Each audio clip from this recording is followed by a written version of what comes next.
Tara, mas mabilis tayo kaysa sa ulan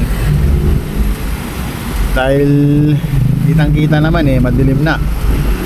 Madilim na ang libutan, ang langit, madilim na, parang uulan na talaga mga par. Kaya nagdesisyon na ako na unahan na yung ulan. Medyo may pag-ambon kaya unahan na natin kaysa sa kalsada pa tayo abutan, doon pa sa wala masisilungan. At siyempre alam mo na, matraffic, mahirap na, hindi ka na makakapag-raincoat doon kapag naabutan tayo sa gitna ng traffic. Kaya nabuti ko ng unahan na. Maganda na yung mauna kaysa mahuli, mga boss. Suot na natin yung ating pananggalang, ating baluti kung tawagin.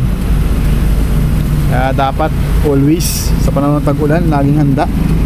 Lagi tayo may dalang panangga, proteksyon kung tawagin, mga par. Sa mga kapwa ko kamote dyan, huwag puro pangkakamote sa kalsada. Dapat lagi rin tayong handa sa oras ng dilubyo ng ulan.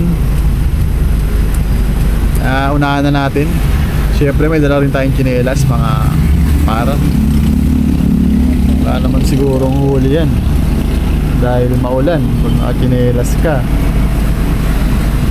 diba? Mga may alam dyan, o yung nag-aalam-alaman lang. Tinanggal ko na yung sapatos ko dito mga par kaysa mabasa ito. Mahirap kaya gumalaw pagkapasa ang sapatos, diba mga par? Baka magkaroon pa tayo dito ng ali. Anong ali? Bahala na kayo, basta yun na yun. Ayan, baunin na lang natin yung sapatos syempre para mamaya magpalit tayo. Ako lang pala, wala pa lang tayo. Papalit pala ako mamaya galing sa trabaho. Ay, si Idol nga nagpapalit na rin, nagkakapote na rin siya para sigurado. Kasi mahirap na pagka inabutan ka nito sa traffic para ka nitong basang sisiwan labas mo nito, basa ka na bago ka pa makapag-raincoat. Kaya inunahan ko na mga boss, mga par. Ayun, syempre yan, raincoat with chinelas, end cap. Baka naman wala sanang huli sa panahon ng tag-ulan. End cap.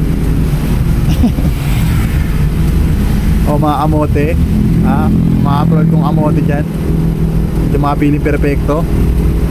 Shoutout sa mga piling perfecto. Nakakala mo din nagkakamali sa buhay.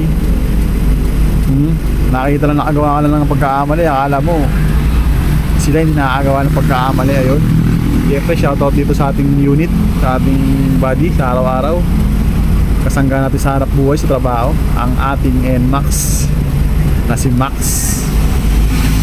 Let's go. Hindi tayo pinapabayaan yan, hindi tayo binibigyan ng sakit ng ulo. Alagang-alaga natin yan mga boss, mga par.